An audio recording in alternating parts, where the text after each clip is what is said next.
ॐ अज्ञानतिमिरेन्धस्य ज्ञानाञ्जनशलाकया चक्षुरुन्मिलितं येन तस्मै श्रीगुरवे नमः। नमो विष्णुपदाय कृष्णप्रेष्ठाय भूतले श्रीमते भक्तिवेदान्ता स्वामिन् इति नामिने। नमस्ते सरस्वतीदेवे गौरवाणी प्रचारिणे निर्विशेषा शून्यवादी पाश्चात्यदेशतारिणे। जय श्री कृष्ण चैतन्य प्रभु नित्यानंद श्री अद्वैत गदाधर श्रीवासादि गौर भक्तवृंदा। हरे कृष्ण कृष्ण कृष्ण हरे हरे, हरे राम राम राम हरे हरे। हरे कृष्णा। तो आप सभी का स्वागत है हमारे इस रेगुलर वाल्मीकि रामायण डिस्कशन में, जिसमें हम किष्किंधा कांड का सर्ग नंबर 31, 31वां सर्ग हम कर रहे हैं। और यहाँ हम देख रहे हैं कि किस प्रकार से राम भगवान के कहने पे लक्ष्मण जी सुग्रीव के पास आते हैं, सुग्रीव को ये बोलने कि देखो सुग्रीव, अब समय बहुत हो गया है, अब आप सीता जी की खोज करने में हमारी हेल्प करिए, हमारी सहायता करिए। अब लक्ष्मण जी जो हैं वो थोड़े क्रोधित भी हैं इस समय, क्योंकि उनके बड़े भाई राम भगवान बहुत दुखी हैं, है ना। तो इस वजह से लक्ष्मण जी भी क्रोधित हैं। फिर हमने देखा किस प्रकार से जब वो बिल्कुल किष्किंधा नगरी के बिल्कुल उसके दरवाजे पे, गेट पे आते हैं, तो वहाँ पे आसपास जो और वानर हैं बहुत ही शक्तिशाली, हमने कल देखा था ना कि किसी किसी वानर में एक एक हजार हाथी के बराबर का शक्ति है। तो वो शक्तिशाली वानर आसपास में एक तरह से उस किष्किंधा नगरी को बचाने के लिए खड़े हो जाते हैं, और वो भी अपने हाथ में पेड़ और पहाड़ पत्थर वो सब उठा लेते हैं। मतलब एक तरह से लक्ष्मण जी को कि हो सकता है ये हमारे यहाँ पे राज्य पे कुछ हमला हमला करने आए हो, तो एक सिक्योरिटी गार्ड जैसे बड़ा अलर्ट हो जाता है ना, जैसे कोई अजनबी सा व्यक्ति या कोई गुस्से में कोई इस तरह से आता है, तो वो सारे के सारे वहाँ पे इस तरह से खड़े हो जाते हैं। यहाँ तक हमने कल देख लिया था। तो अब मैं आगे का स्क्रीन शेयर करता हूँ।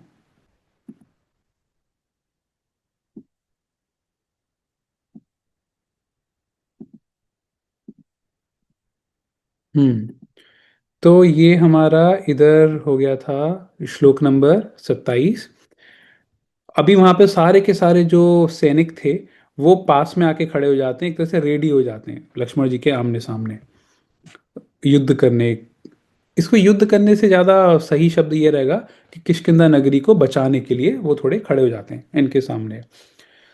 सुग्रीवस्य प्रमादं च पूर्वजस्य अर्थम आत्मवान दृष्ट्वा कोपवश्यं वीरः पुनरेव जगाम सह।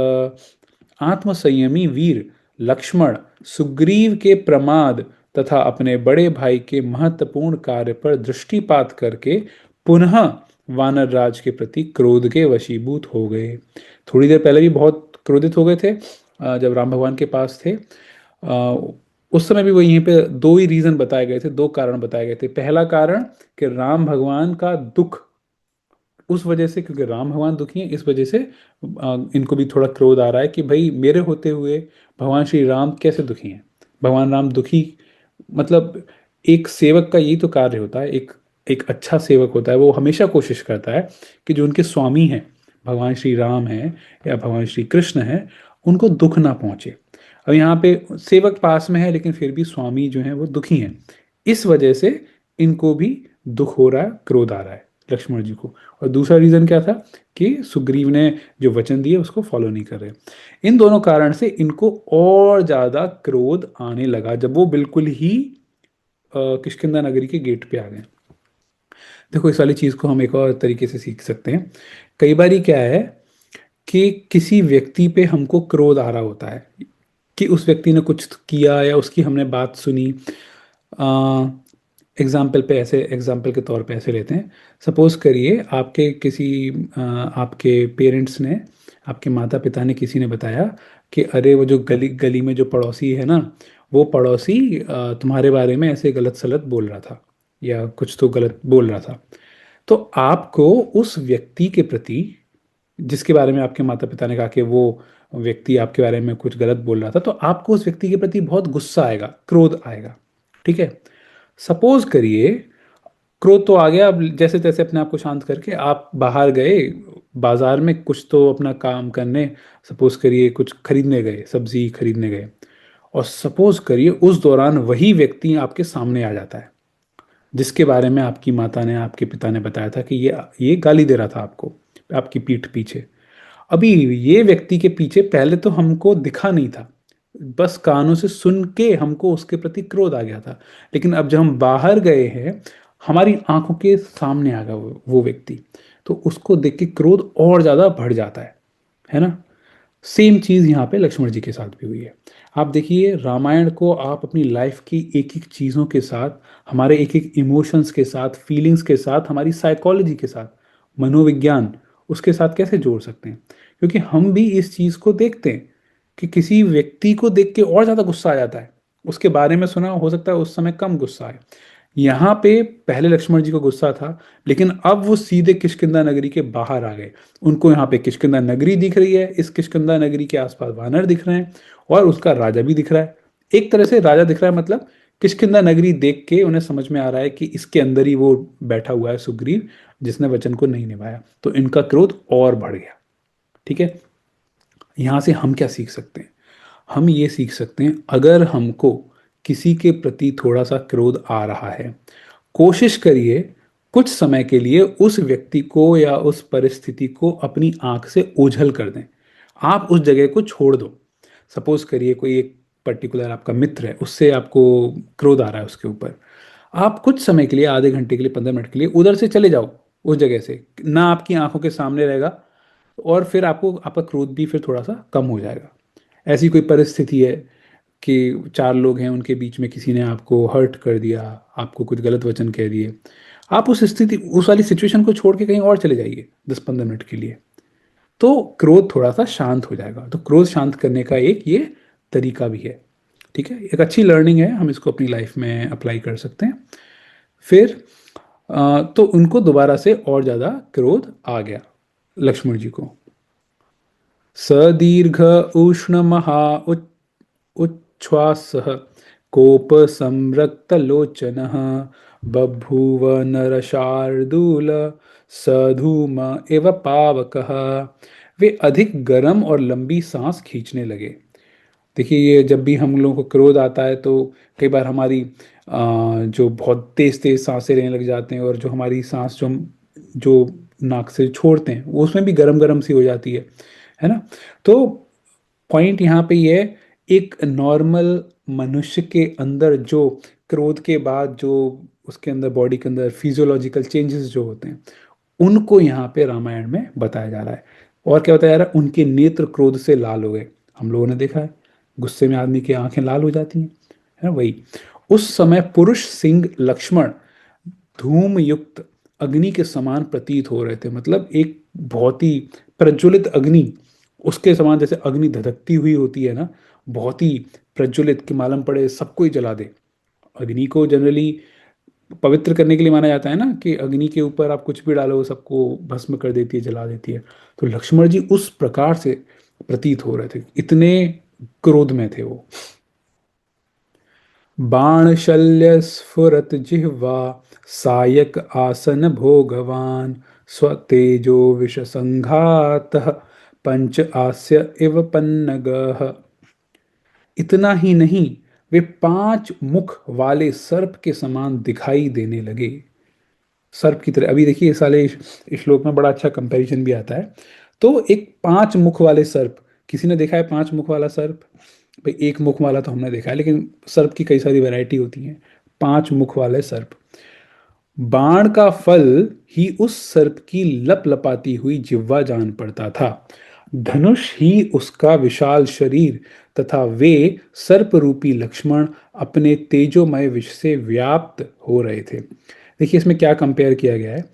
ये जो धनुष जो होता है, धनुष थोड़ा कर्व शेप में होता है ना।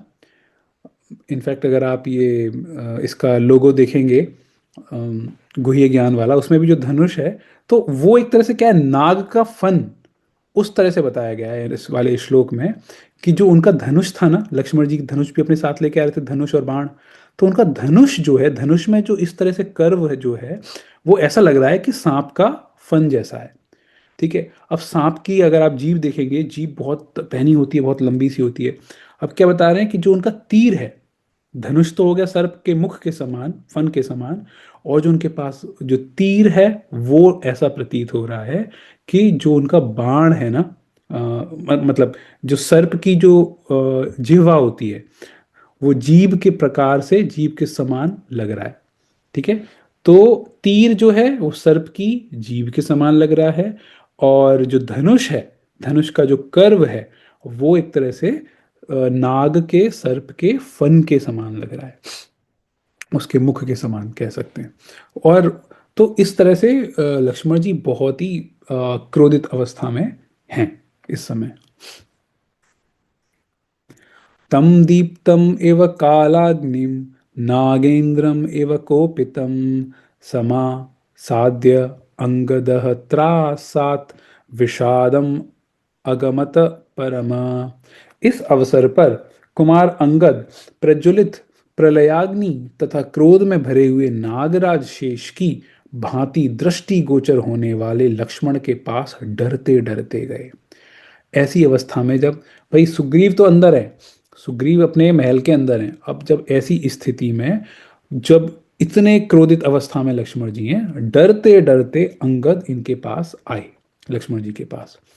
वे अत्यंत विषाद में पड़ गए थे, बहुत ही दुखी थे कि भाई कुछ समय पहले, मतलब कुछ महीने पहले तो सब ठीक ठाक था, ये क्या हो गया अचानक से।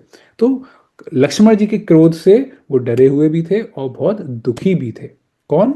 अंगद। और वो इस अवस्था में लक्ष्मण जी के पास आते हैं।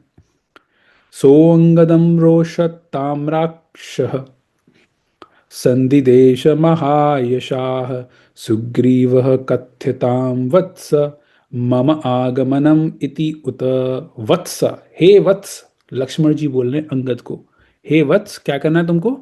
अभी हम इन दोनों श्लोकों को और पढ़ लेते हैं।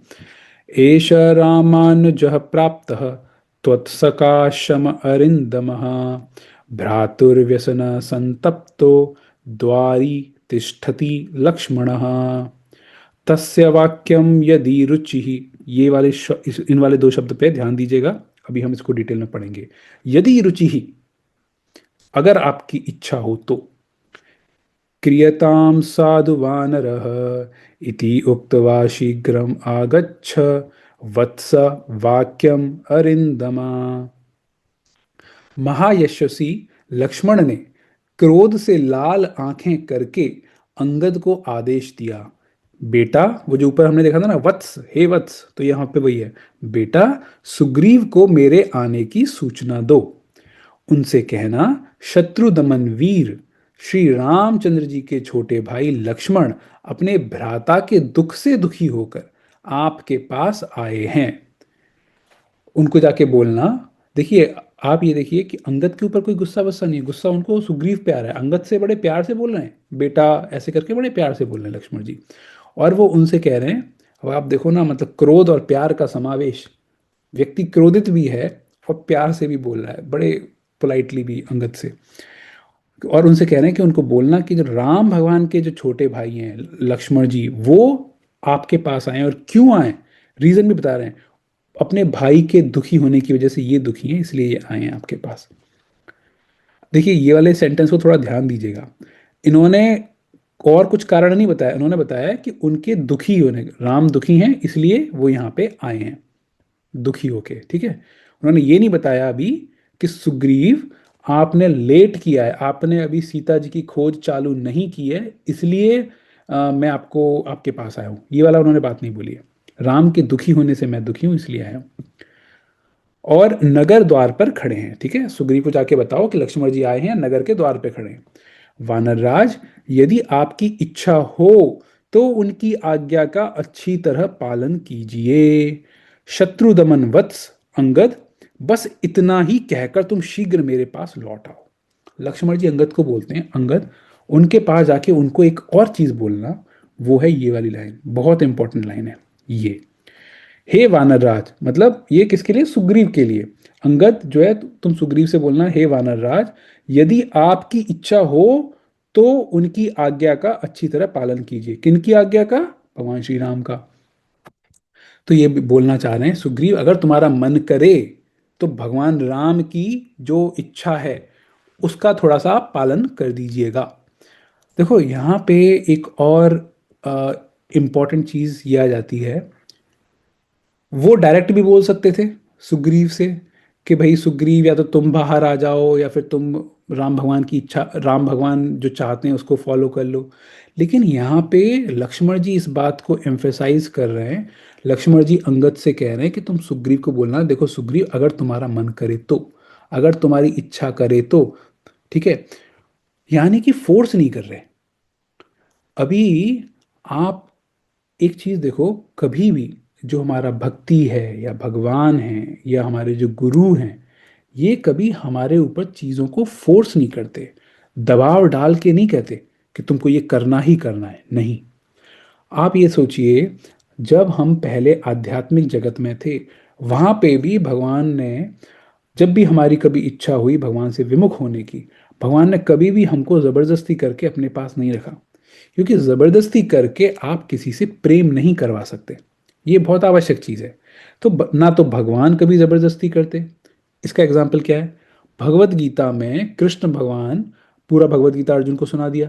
सब कुछ सुनाने के बाद 18वें अध्याय का जो 63वां 63rd जो श्लोक है, उसमें बोलते हैं यत इच्छसी तत्कुरु, यत इच्छसी तथा कुरु, ऐसे करके एक है। तो उसमें बोल रहे हैं, सब कुछ अर्जुन को बता दिया और कहते हैं अर्जुन, मुझको जो बताना था मैंने सारा का सारा पॉसिबल जो इन्फॉर्मेशन था, जो ज्ञान था, वो मैंने तुम्हें बता दिया।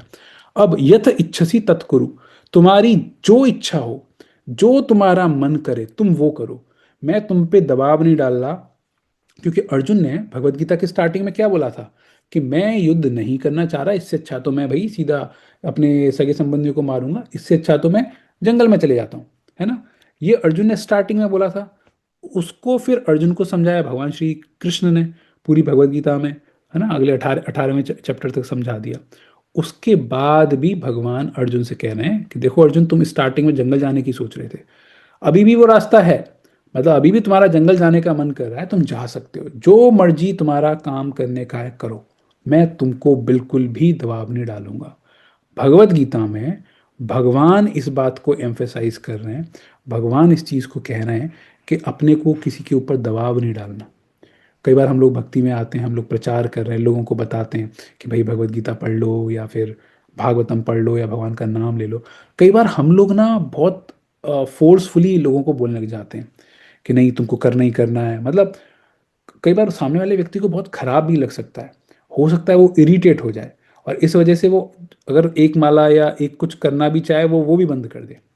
तो अपने को फोर्स नहीं करना, प्यार से बता सकते हैं अगर आप करना चाहो, ये बड़ा अच्छा तरीका है। यद इच्छसी तत्कुरु, जो मन करे वैसा करो, हमारा काम है आपको बताने का।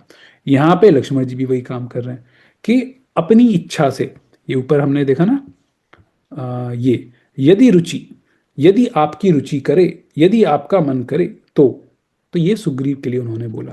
और लक्ष्मण जी कौन है? गुरु। लक्ष्मण जी गुरु को रिप्रेजेंट करते हैं। कल भी हमने देखा था कि किस प्रकार से बृहस्पति से कंपेयर किया था, है ना, या बृहस्पति को इनसे कंपेयर किया था। तो गुरु तत्व को रिप्रेजेंट करते हैं लक्ष्मण जी। भगवत गीता में भगवान बता रहे हैं कि किसी को फोर्स मत करो, आप केवल बता सकते हो, किसी पे दबाव नहीं डालना। और रामायण में गुरु लक्ष्मण जी भी यही सेम चीज़ को बता रहे हैं। तो ये एक बहुत इंपॉर्टेंट लेसन है, कभी भी हमको किसी भी मामले में किसी के ऊपर फोर्स नहीं करना। ठीक है, फिर आगे क्या है? हाँ, और फिर ये अंगद से कह रहे हैं कि अंगद, तुम ये वाला बात उनको बोल के फिर फटाफट शीघ्र मेरे पास लौट आओ। क्योंकि लक्ष्मण जी के दिमाग में कुछ और भी हो सकता है। आपको पता होगा, कुछ समय पहले लक्ष्मण जी राम भगवान को क्या बोले थे? सुग्रीव को हटा देते हैं, सुग्रीव का वध कर देते हैं, और उसके बाद अंगद से बात करके सीता जी को ढूंढने में अंगद हमारी हेल्प करेंगे। तो बेसिकली लक्ष्मण जी कह रहे हैं कि अगर सुग्रीव का मन नहीं है हेल्प करने का, वो सब करने का, तो ठीक है, कोई बात नहीं, अंगद तुम हमारे पास आओ, फिर अंगद के साथ हम कुछ स्ट्रेटेजी बना लेंगे, कुछ प्लानिंग कर लेंगे। तो इस तरह से सोच के वो अंगद को कहते हैं कि भाई तुम फटाफट आ जाओ, उनको बोल के। लक्ष्मणस्य वचः श्रुत्वा शोकाविष्टो अंगदो अब्रवीत् पितुः समीपम आगम्य सौमित्रीः अयम आगतः। लक्ष्मण की बात सुनकर शोकाकुल अंगद ने पिता सुग्रीव के समीप आकर कहा। अभी वो भागते भागते अंगद आ रहे हैं अपने पिताजी के पास, एक तरह से पिताजी कह लो या चाचा बोल लो।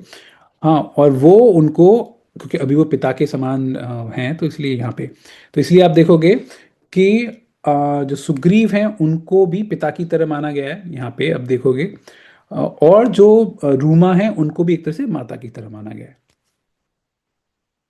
ठीक है, वैसे उनकी माता तो तारा हुई ना, लेकिन इनको अभी पिता और माता की तरह वो उस वाले दर्जे से। तो भागते भागते अंदर आते हैं और अपने डायरेक्ट आके हड़बड़ी में अपने पापा को बोल, मतलब सुग्रीव को बोलते हैं, तात, ये सुमित्रा नंदन लक्ष्मण यहाँ पधारे हैं, लक्ष्मण जी यहाँ पे आए हुए हैं। ठीक है, अभी उन्होंने एक सेंटेंस बोल दिया, अब डिटेल में बताने वाले हैं वो। कई बार ऐसे होता है ना कि किसी को, आप बच्चे को बोलो कि फटाफट जाओ और वहां पे अंदर अपने पापा को जाके ये चीज बोलो कि ये आए हैं, तो बच्चा आते ही आते भागे भागे आएगा कि पापा वो वाले अंकल आए, है ना। फिर उसके बाद फिर वो डिटेल में बताएगा, अच्छा वो वाले अंकल नहीं थे, वो उस वाले शहर में रहते थे, एक बार उन्होंने चॉकलेट दिया था, वो सब दिया था, तो वो वाले आए। लेकिन स्टार्टिंग में आके एक छोटी सी लाइन में डिटेल बता दी। अथ अंगदः तस्य सुतीव्रवाचा सम्भ्रान्तभावः परदीनवक्त्रः निर्गत्य पूर्वं नृपतेः तरस्वी ततो रुमाया चरणौ ववन्दे। अब इसी बात को कुछ विस्तार के साथ कहते हैं, लक्ष्मण जी के आने की बात को। लक्ष्मण की कठोर वाणी से अंगद के मन में बड़ी घबराहट हुई थी, बेचारे घबरा रहे थे बहुत। उनके मुख पर अत्यंत दीनता छा रही थी, है ना, बहुत ही दीन तरीके से थे वो। उन वेगशाली कुमार ने वहां से निकलकर पहले वानरराज सुग्रीव के, फिर तारा तथा रूमा के चरणों में प्रणाम किया। पहले बोल दिया, बोलने के बाद अब वो अब प्रणाम कर रहे हैं उनके चरणों में, सुग्रीव को, तारा को, रूमा को। ठीक है। संग संगृह्य पादौ पितुः उग्रतेजा जग्राह मातुः पुनरेव पादौ पादौ रुमायाः च निपीडयित्वा निवेदयामास्ततः तत् अर्थम। उग्र तेज वाले अंगद ने पहले तो पिता के दोनों पैर पकड़े, फिर अपनी माता तारा के दोनों चरणों का स्पर्श किया, तदनंतर रूमा के दोनों पैर दबाए। इसके बाद पूर्वोक्त बात कही, है ना। तो उन्होंने, देखिए, ये मतलब एक आदर सत्कार वाला जो चीज़ है ना, कैसी भी स्थिति हो, लेकिन थोड़ा सा रेस्पेक्ट के साथ, है ना। तो वो आके अपने पिता के चरण स्पर्श कर रहे हैं, है ना, और तारा के, रूमा के, अपनी माता और उनके चरण स्पर्श कर रहे हैं, और फिर वो पहले वाली बात को बोल रहे हैं। स निद्रामद संवीतो वानरो न विबुद्धवान् बभूव मदमत्तः च मदनेन च मोहितः। किंतु सुग्रीव मदमत्त एवं काम से मोहित होकर पड़े थे। भाई, जब किसी ने मदिरा पान कर लिया हो और फिर उसको क्या होश है, उसको आदमी कोई उसके पैर दबाए या उसके कान में कुछ बोले, उसको कहाँ समझ में कुछ आता है। तो सुग्रीव वही, उनको, वो वहाँ पड़े हुए थे, उनको कुछ समझ में नहीं आया। निद्रा ने उनके ऊपर पूरा अधिकार जमा लिया था, पूरे नींद में थे, बेहोशी की स्थिति में, इसलिए वे जाग न सके, उठे नहीं वो। ततः किल किलां चक्रुः लक्ष्मणं प्रेक्षवान राह। सीन चेंज हो जाता है। अभी अभी महल के अंदर की चीज थी, अब महल के बाहर का थोड़ा डिस्क्रिप्शन है। महल के बाहर कौन है? कई सारे बंदर हैं, बहुत शक्तिशाली वानर, और लक्ष्मण जी हैं, वो महल के बाहर हैं। अभी वहां का डिस्क्रिप्शन आ गया। ततः किल्किलां चक्रुः लक्ष्मणं प्रेक्ष्यवानराः प्रसादयन्तः तमक्रुद्धं भयमोहितचेतसः। इतने में बाहर क्रोध में भरे हुए लक्ष्मण को देखकर भय से मोहित चित्त हुए वानर उन्हें प्रसन्न करने के लिए दीनता सूचक वाणी में किलकिलाने लगे। अभी यहाँ पे, ये थोड़ी देर पहले बहुत ही शक्ति का प्रदर्शन नहीं कर रहे थे ये वाले वानर लक्ष्मण जी को देख के। लेकिन जब वो देखते हैं कि लक्ष्मण को कितना क्रोध है, इस क्रोधी व्यक्ति को देख के, मतलब वो एक तरह से डर जाते हैं। अब उनको प्रसन्न करने के लिए अब वो एक बहुत ही स्नेह वाली या बहुत ही के दीनता वाली आवाज निकालते हैं, किल किलाहट, है ना, किल किलाम। देखिए, इंग्लिश में ये वाला जो वर्ड है ना, इनको ओनोमोटोपोई या इस तरह से भी बोलते हैं। यानी कुछ कुछ शब्द जो होते हैं ना, फोनेटिक्स में आप उसके ऐसे सोचिए, वो जो शब्द जो होता है ना, उस शब्द को जब आप बोलते हो तो वही आवाज निकलती है जो एक्चुअल में कोई व्यक्ति कुछ उस आवाज को निकाल रहा हो। दोबारा से समझाता हूँ। जैसे इंग्लिश में जो सांप होता है ना, सांप की वो जो आवाज होती है, मतलब आपने अगर सुनी होगी, वो जो सांप की आवाज होती है ना, ऐसे करके, उस आवाज को इंग्लिश में जो लिखते हैं ना हम लोग अगर, तो उसको भी HI SS हिस, वो लिखते हैं। यानी कि वो जो एक्चुअल आवाज है उस सांप की, और जब आप उस आवाज को आपने एक शब्द दिया, उस शब्द को जब आप बोलते हो उसमें से भी वही आवाज आ रही है जो एक्चुअल में जिस आवाज के बारे में चर्चा हो रही है। आई होप समझ में आ गया होगा। अब अब आपने बंदर, हम लोगों ने देखे होंगे अपने आसपास कितने सारे, कभी वृंदावन जाओ तो वो भी जब बंदर आपस में चिल्लाते होते हैं तो उनकी भी तो आवाज जो आती है ना, वो किल ऐसे, मतलब मैं ट्राई करने की कोशिश कर रहा था जब मैं इस चैप्टर को फर्स्ट टाइम पढ़ रहा था, तो ऐसे आवाज आती है। आप कभी यूट्यूब पे चला के या कहीं पे देख सकते हैं, है ना। तो वो जो चिल्लाते बंदर, उसमें से आवाज भी ऐसी आती है, किल, इस टाइप से। ये KILL वाला किल नहीं है। एनीवे, तो यहाँ पे वही चीज को यहाँ पे दर्शाया गया है। तो अभी वो लोग जो आवाज निकाल रहे हैं, अब इनका पर्पस क्या है? लक्ष्मण जी को खुश करना, उनके गुस्से को शांत करना, उनको प्रसन्न करना। ठीक है। ते महाओघ निभम दृष्ट्वा वज्र अशनी समस्वनम सिंहनादम समम चक्रुर लक्ष्मणस्य समीपतः। लक्ष्मण पर दृष्टि पड़ते ही उन वानरों ने सुग्रीव के निकटवर्ती स्थान में एक साथ ही महान जल प्रवाह तथा वज्र की गड़गड़ाहट के समान जोर जोर से सिंहनाद किया, जिससे सुग्रीव जाग उठे। देखिए, ये भी थोड़े समझदार वानर हैं। इन्होंने अभी तो किलकिलाहट की जो आवाजें निकाली उन्होंने, वो उनको उनका गुस्सा थोड़ा शांत करने के लिए। देखिए, इनको शायद थोड़ा थोड़ा ये भी फील हो रहा है कि भैया इनके जो राजा हैं वो अंदर बेहोश पड़े हुए हैं, तो उनको भी जगाना है। तो उनको जगाने के लिए अब ये बहुत ही गड़गड़ाहट, बादल के गड़गड़ाहट की तरह, सिंह के दहाड़ने के समान बहुत ही तेज आवाज करते हैं, जिससे कि सुग्रीव जग जाएं। आपको ध्यान होगा अभी 2 4 श्लोक पहले अंगद ने उनके पैर पकड़ के उनको प्रणाम किया है, मुंह से बोला है, सुग्रीव जगे नहीं है। लेकिन अब इन्होंने आवाज निकाली बहुत तेज, इन सारे वानरों ने। फिर क्या होता है? तेन शब्देन महता प्रत्यबुध्यत वानरः मद विह्वल ताम्राक्षो व्याकुल स्त्रिग्विभूषणः। वानरों की उस भयंकर गर्जना से कपिराज सुग्रीव की नींद खुल गई। अभी जाके सुग्रीव की आंख खुल गई। उस समय उनके नेत्र मद से चंचल और लाल हो रहे थे, नशे में थे। आंखें घूम रही थीं, लाल लाल हो रही थी उनकी। मन भी स्वस्थ नहीं था, माइंड, दिमाग लाइन पे नहीं था। भाई सीधी सी बात है, सुबह सुबह जैसे हमको भी कोई उठा दे पकड़ के, आधी नींद में हम हैं, तो हमारे कुछ समझ में थोड़ी आता है ना। कभी कभी हम लोगों के साथ ऐसे होता है ना, मॉर्निंग में कॉल आ जाए, सपोज 5 बजे 6 बजे, कभी हम लोग सो रहे हैं, तो कभी कभी जो कॉल बज रही होती है हम उसको सोचते हैं कि वो अलार्म है, अलार्म बज रहा है, और अलार्म समझ के उसको स्नूज कर देते हैं, उसको बंद कर देते हैं, लेकिन एक्चुअल में कॉल होती है। तो बेसिकली स्थिति क्या है? हम इतने नींद में अपने को पता ही नहीं कि अलार्म बज रहा है या किसी की कॉल आ रही है।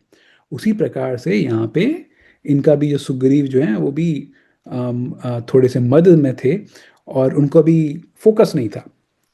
उनके गले में सुंदर पुष्प माला शोभा दे रही थी, लेकिन वो गले में माला थी तो देखने में सुंदर भी लग रहे थे। तो हम आज इधर तक ही रखते हैं, श्लोक नंबर 41 तक। तो आज के इस डिस्कशन से रिलेटेड अगर किसी का कुछ प्रश्न है तो आप हैंड रेज कर सकते हैं। ये वाले जो सेक्शंस हैं ना, यहाँ पे हमको बहुत कुछ पॉइंट्स सीखने को मिलेंगे, अभी जो जो भी डिस्कशन हमारा चल रहा है। एनीवे, तो ठीक है, आज का हम क्लास यहीं पे फिर समाप्त करते हैं। ग्रंथराज श्रीमद् भागवतम की जय। वाल्मीकि रामायण की जय।